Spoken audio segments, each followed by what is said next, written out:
아니 리스본이 무슨 엄청난 죄를 지은 거냐, 이 피해자들은 무슨 죄를 지었기 때문에 그런 것이냐, 이런 문제들이 많이 나왔었는데 가장 큰 변화는 사람들의 생각의 변화인 거죠. 저는 이거 보고서 드는 생각이 서울의 세운상가도 이런 식으로 개발을 하면 좋겠다.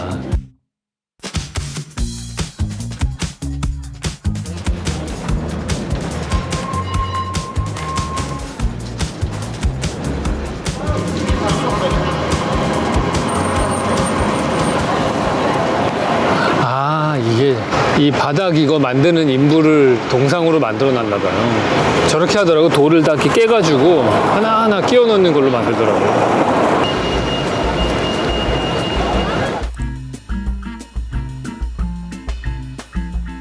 저희가 리스본은 여러 개의 층이 있는 그런 히스토리가 있다고 말씀드렸잖아요. 그 중에서 제일 중요한 전환기가 1755년도에 일어난 대지진입니다. 그게 일어나고 나서 거의 중세시대 때 만들어진 대부분의 건물들이 다 부서지고 난 다음에 새로 건축한 도시라고 볼 수 있어요. 이와 비슷한 사례가 근대에서 찾는다면 시카고를 들 수 있거든요. 시카고도 과거에는 뭐 나무로 지어진 집들 뭐 이런 것들이 많았다가 대화재가 나고 나서 완전히 다 전소된 다음에 그 다음에 철근 콘크리트를 이용한 그런 새로운 근대 건축이 만들어지면서 보통 고층 건물이 되게 유명한 그런 도시로 탈바꿈을 했잖아요. 그러니까 1755년도에 리스본 같은 경우도 대지진으로 완전히 다 건물이 초토화돼서 중세시대 때 건물이 다 무너지고 난 다음에는 약간 새로운 시대의 건축물이 만들어지는데 그게 지금 보시는 것 같은 이 주변에 있는 건물들입니다. 보면은 기본적으로는 직선이 많이 도입이 된 그런 건물이라고 볼 수 있어요. 지금 이 광장들도 리스본에 오시게 되면은 직사각형 모양으로 된 광장들이 되게 많거든요. 궁정 광장도 마찬가지고 여기도 그렇고 여러 군데가 다 직사각형으로 된 광장들이 많은데요. 그 이유가 그 1755년도에 대지진이 난 이후에 직선의 도로망이 깔리기 시작했기 때문입니다. 그러고 나서 보시는 것 같은 건물들이 막 지어지기 시작을 한 거죠. 그러니까 1755년도에 그 사건이 난 다음에 풍발 후작이라는 분이 나오는데요. 그분이 되게 큰 역할을 합니다. 대재난이 난 다음에 수습을 되게 잘했어요. 그 지진 났을 때 일단 첫 번째로는 치안을 확보를 해야 되니까 그 많은 범죄가 일어났을 경우에는 사람들을 그냥 즉시로 교수용을 시켜가지고 뭐 한 30몇 명을 죽였다고 그래요. 그래서 일단 치안을 확보를 하고 그리고 그 사람이 한 얘기 중에 유명한 얘기가 시체는 땅에 빨리 묻고 살아있는 사람들을 돌보자 이런 얘기를 했습니다. 근데 이게 워낙에 큰 지진이었거든요. 한 강도 한 9.0 정도의 지진이다 보니까 전 유럽에 파급이 갔다고 그래요. 이게 바다에서 난 지진이었기 때문에 쓰나미도 있었고 그리고 이때 난 쓰나미가 저쪽 영국까지도 영향을 미쳤을 정도로 엄청난 여파가 있었기 때문에 전 유럽에서 이 재난을 돕자라는 그런 도움의 손길이 많았다고 합니다. 많은 사람들이 도움을 줬고요. 그리고 무엇보다도 가장 큰 변화는 사람들의 생각의 변화인 거죠. 이 포르투갈 같은 경우에는 되게 신앙심이 좋은 그런 나라였었는데 이 재난이 났을 때가 하필 일요일 예배 시간이었고 예배당에 가서 예배를 드린 사람들이 가장 큰 피해를 봤어요. 그러니까 아니 리스본이 무슨 엄청난 죄를 지은 거냐, 아니면은 도대체 이 피해자들은 무슨 죄를 지었기 때문에 그런 것이냐, 이런 문제들이 많이 나왔었는데 칸트 같은 사람들이 그런 얘기를 합니다. 이게 죄를 통해서 이 원인을 찾는 게 아니고 이거는 그냥 과학적으로 분석을 해야 된다. 그러니까 이미 우리가 그쯤에는 계몽주의 사상이 많이 나타나던 시절이잖아요. 그래서 뭔가 원인과 결과, 어떤 사건이 생겼을 때 그거를 신앙적으로 해석하지 않고 과학적으로 해석하려고 하는 움직임들이 이 대지진을 통해서도 훨씬 더 많이 확산되었다고 해요. 그 이후에 풍바루작이 이 도로망을 다시 개축을 할 때 이제 되게 재미난 거는 이 사람이 이제 어쨌든 신도시를 만들어야 되는 거잖아요. 완전히 처음부터 다시 만들어야 되는 그런 도시가 됐는데 당시에 아예 다른 지역으로 가서 도시를 만들자 이런 얘기도 있었다고 해요. 근데 리스본은 이미 뭐 전 세계 무역의 아주 중심지 역할을 하고 있었기 때문에 뭐 길거리에 코끼리도 다니고 뭐 난리가 아니었다고 하더라고요. 여기가 엄청나게 많은 향신료 같은 것들도 왔던 곳이고 해서 부가 모여지는 곳이었기 때문에 이거를 위치로 옮기는 거는 좀 그랬을 것 같고, 그래서 이 도시를 다시 재건하려고 합니다. 근데 이 도시를 재건할 때 도시 계획이 필요하잖아요. 이제 그걸 새로운 걸 갖고 오는데 중세 시대의 도시를 그대로 복원하는 게 아니고 새로운 도시를 만들자. 그래서 그 영국 건축가 중에 크리스토퍼 렌이라는 건축가가 있어요. 그 사람이 성바울 성당을 디자인한 사람이거든요. 근데 이 사람은 건축가이면서 동시에 수학자입니다. 그 당시에 이 성당 건축 같은 걸 하던 사람들은 되게 기하학적인 기하학적인 공간을 만들어야 됐던 사람들이었기 때문에 수학자가 되게 많았어요. 그래서 크리스토퍼 렌이 유명한 말을 합니다. 선 중에서 아름다운 선은 직교에서 만나는 선하고 평행에서 가는 선밖에 없다. 그러니까 이 얘기는 뭐냐면은 이 사람은 곡선을 별로 좋아하지 않는 사람이에요. 직선을 되게 숭배했던 사람인데 그런 기하학적인 어떤 규칙 같은 것들을 만들고 싶어 했던 사람입니다. 그래서 이 사람의 도시계획도 직선의 도로망으로 돼 있었던 거예요. 그래서 그거를 갖고 와서 이 리스본을 리모델링을 합니다. 직선의 도로망이 생기게 되면은 이 구릉지대하고 직선의 도로망이 만들어지면은 이제 언덕길이 많이 나올 수밖에 없는 그런 샌프란시스코 같은 분위기가 나오는 거죠. 그럼 거기에 이제 여러 가지 기술들이 들어가면은 우리가 타본 엘리베이터 같은 것들이 나오게 되든지 아니면 전차 형식의 엘리베이터가 나오는 거죠. 그래서 그런 기술을 이용해서 이 언덕길을 극복하는 것들이 도입이 됩니다. 샌프란시스코도 마찬가지로 전차가 언덕길을 오르는 풍경이 연출이 되죠. 그래서 보시는 것 같은 이 풍경은 1755년 이후에 만들어진 거의 비슷한 형태의 그러한 집의 형태로 대량 생산된 그런 구조를 띠고 있어요. 지금 보시는 것처럼 대부분의 건물들은 다 4층짜리 건물로 되어 있어요. 근데 박공지붕으로 되어 있고, 근데 재미난 거가 이 사람들이 1755년도에 엄청나게 지진을 겪었으니까 이 사람들은 어떻게든 내진 설계를 해야 되는 거죠. 근데 당시에 내진 설계할 수 있는 방법을 이 사람들이 고안해낸 거는 건물을 지을 때 일단은 4층보다 높게는 짓지 말자. 포르투갈 같은 경우는 1층이 0층으로 되어 있고요. 근데 2층이 1층으로 되어 있어요. 이렇게 쭉 순서가 되어 있는데, 그러니까 이 정도 높이의 건물을 이상은 짓지 말자라고 얘기를 하고, 근데 기초를 만들 때 나무 더미를 밑에다가 엄청 쌓은 다음에 그 위에다 건물을 지어요. 그러면 지진이 나서 좌우로 흔들릴 때 그게 쉐이킹 하면서 최근에 만들어진 그러한 내진 설계하고 원리는 똑같습니다. 그 방식으로 이거를 설계를 합니다. 그래서 지진을 견디는 내진 설계가 들어간 새로운 신도시가 리스본이다. 이렇게 보시면 될 것 같아요. 저는 이런 걸 좋아하니까.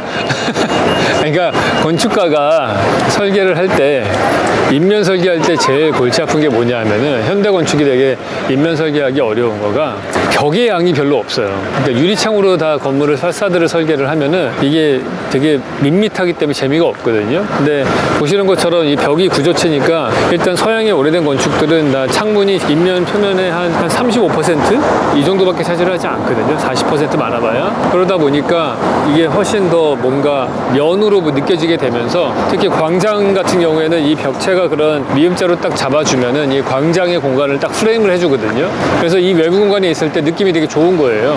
그리고 유럽 광장에서 좋은 또 하나 이유는 1층에 다 가게들이 있잖아요. 그러니까 1층에 가게들이 사람들이 어떤 행동을 하는지 투명하게 다 보이고 그 사람들이 광장을 쳐다보니까 이 광장이 안전해지는 거죠. 그런 느낌도 되게 좋고, 여기서 만약에 저 1층에 카페들이 다 없다고 생각을 해보세요. 근데 그게 전형적인 우리나라 광화문 광장 같은 경우인데 1층에 가게가 없으면은 이 외부 공간이 활성화가 되지 않거든요. 이제 그게 되게 큰 역할을 하는 거고요. 그 다음 2층부터는 보통 주거가 들어가는데 저기 창문들이 저녁이 되면 불이 켜질 거 아닙니까? 사람들이 사니까. 그러면 저 창문에서 쳐다보는 공간이 되니까 이것도 안전해지는 거죠. 유럽의 광장이 작동하는 원리는 딱 세 가지예요. 하나, 첫 번째가 건물에 의해서 벽으로 딱 프레임이 되어 있는 공간이 된다는 거. 두 번째는 1층에 가게가 들어가서 이 활발한 여러 가지 다양한 행동들을 이 안에다 공급해 준다는 것. 세 번째는 저녁이 돼도 상층부에 있는 주거 공간에서 불이 들어오기 때문에 이 야외 공간인 광장이 안전해진다는 것. 이 세 가지입니다. 호시우 광장이 다른 유럽의 광장하고 조금 다른 점은 뭐냐 하면은, 우리가 한번 이 호시우 광장을 로마에 있는 피아자 나보나하고 한번 비교를 해봅시다. 나보나 광장 같은 경우 이거의 공통점이라고 한다면 분수대가 중간에 있다라는 거예요. 그래서 나보나 광장도 그 베르니니가 조각한 유명한 분수들이 있고 거기에 뭐 오벨리스크 같은 것도 서 있고 막 그러잖아요. 근데 그것처럼 이 광장의 가운데 축선상에 두 개의 분수와 하나의 탑을 만들어 놓은 거는 비슷한데, 다른 점이 있다면 이 칼카다로 만들어진 이 광장의 패턴입니다. 근데 이거가 있기 때문에 통일감을 여기서 일단 잡아주는 거죠. 하나의 패턴이 벽지처럼 이렇게 딱 잡아주고 이런 기하학적인 패턴으로 포장을 해서 공간을 확정하는 규정하는 것들이 많은데, 제가 스페인하고 포르투갈을 여행하면서 느끼는 거가 확실히 다른 유럽의 다른 지역하고는 다른 특징이 이 지역이 이슬람의 지배를 받았다는 점인 것 같아요. 이슬람은 이 우상 숭배를 하면 안 되니까 그림을 그리지 않잖아요. 형상을 나타내는 걸 그리지 않고 모든 거를 패턴으로 이렇게 표현을 하거든요. 아름다움. 아름다움을. 그래서 아라베스크 문양 같은 거나 무한 반복하는 패턴들을 많이 쓰는데, 이 사람들의 그 공간감, 우리 예전에 두바이 갔을 때 한번 그런 얘기 잠깐 한 적이 있는데, 이 사막지대에 텐트 치고 사는 사람들이기 때문에 바깥의 건축의 외관에는 특별하게 신경을 안 쓰고 내부의 장식으로 거의 목숨을 건다고 그랬잖아요. 그래서 아람브라 궁전도 외관은 거의 험블하고 내부에 들어갔을 때 장식이 대단했거든요. 네, 그래서 외부는 그렇게 신경을 안 쓰고 내부의 장식으로 승부를 거는 그런 아름다움을 추구하는데, 근데 그때 그 아름다움을 이 사람들은 기하학적인 패턴으로 표현을 하죠. 복잡성으로. 그때 보면은 이 사람들은 이 텐트 치고 이동하니까 장식을 할 때 바닥에 있는 카페트로 승부를 건단 말이에요. 그래서 페르시안 카펫을 깔 때 엄청나게 복잡한 패턴들을 바닥에 깔죠. 그래서 이 이슬람 사람들은 공간을 구획할 때 동양인들하고는 좀 다릅니다. 우리 아시아 사람들은 공간을 구획할 때 어떻게 해요? 지붕이 중심이에요. 왜냐하면은 극동아시아는 비가 많이 내리기 때문에 집이라고 하면은 지붕을 만드는 걸로 생각을 합니다. 근데 중동 사람들은 비가 안 내리잖아요. 이 사람들은 이동을 하는 사람들이니까 내가 언제든지 이동할 때마다 내 공간, 여기가 내 영역이야라는 거를 보여주기 위해서는 바닥에 카펫을 까는 걸로 하는 거예요. 그러니까 우리가 리스본이나 아니면 앞으로 가는 포르토 같은 경우에 가면은 칼카다로 이 바닥에다가 패턴을 만들어서 하는 거가, 그게 결국에는 원조로 가게 되면은 페르시안 카펫으로 볼 수 있을 것이다. 그렇게 생각이 듭니다. 그래서 로마에 있는 광장하고는 좀 다른 것 같아요.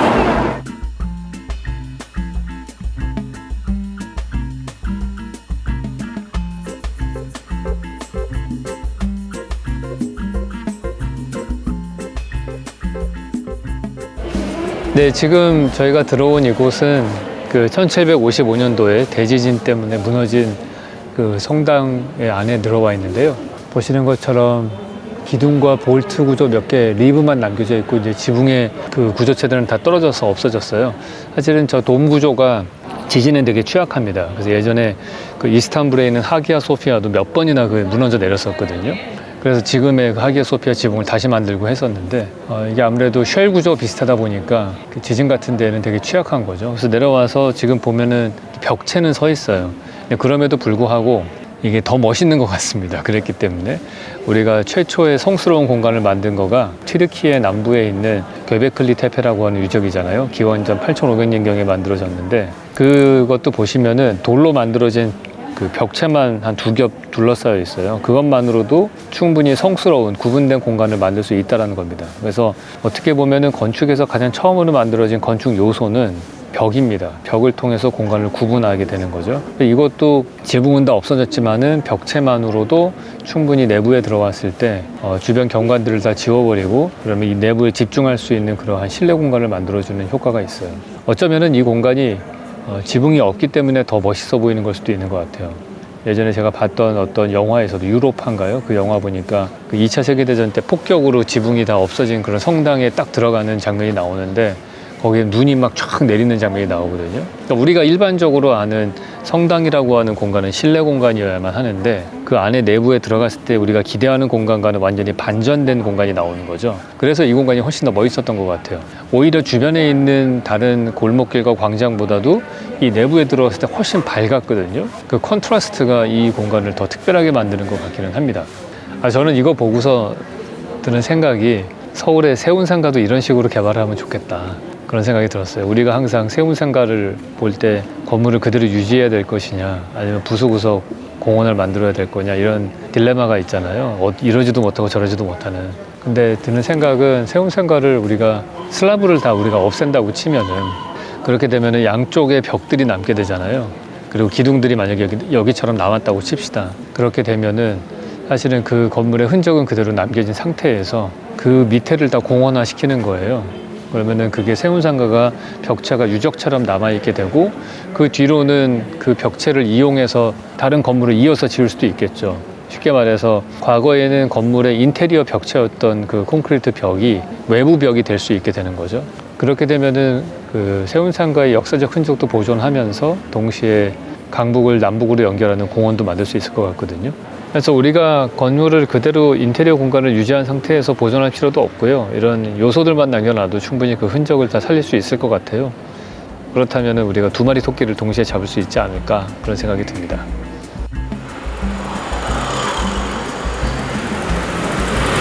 네, 저희는 지금 그 포르투갈 리스본에 있는 타일 박물관에 왔습니다.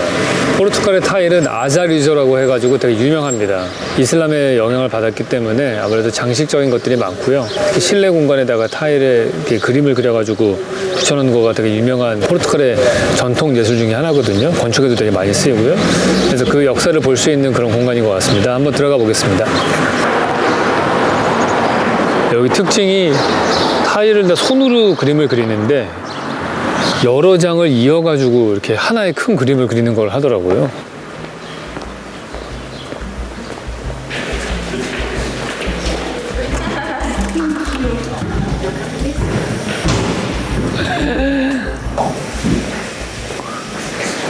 오씨, 장난 아닌데요.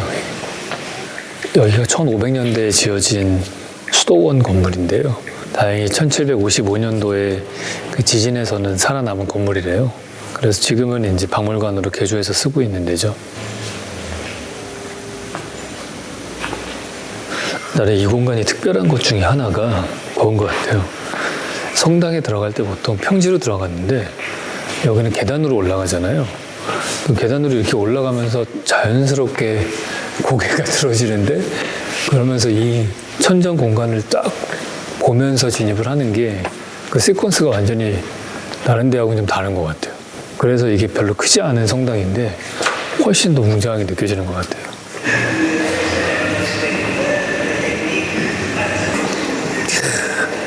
이거 보니까 또 그런 생각이 드네요. 우리나라가 사실은 이거는 그냥 우리나라 청자 아니지 백자에 파란색으로 그림 그린 거랑 똑같은 거잖아요. 도자기를 수출하는 방법도 있지만 이렇게 인테리어 자재로 만들어서 수출을 했다면 조선에서 이걸 만들어서 충분히 기술이 있었잖아. 그래서 이걸 유럽에다가 우리가 수출을 했더라면 진짜 어마어마하게 지금 부가 축적돼 있을 것 같다는 생각이 드네요. 안타깝네. 이런 게 현대 사회에도 있을 거야 아마.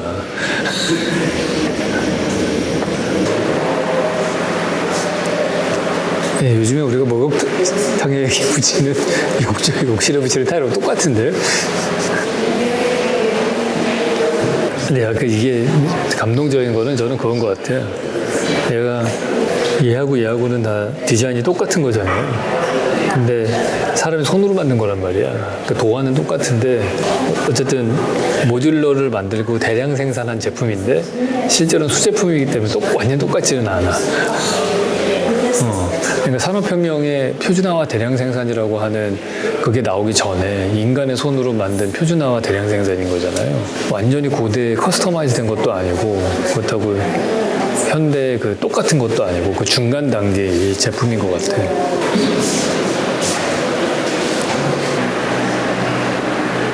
왜 도자기가 왜 대단하게 그 첨단 제품이냐 하면은 토기하고 도자기는 다른 게 굽는 온도가 달라요.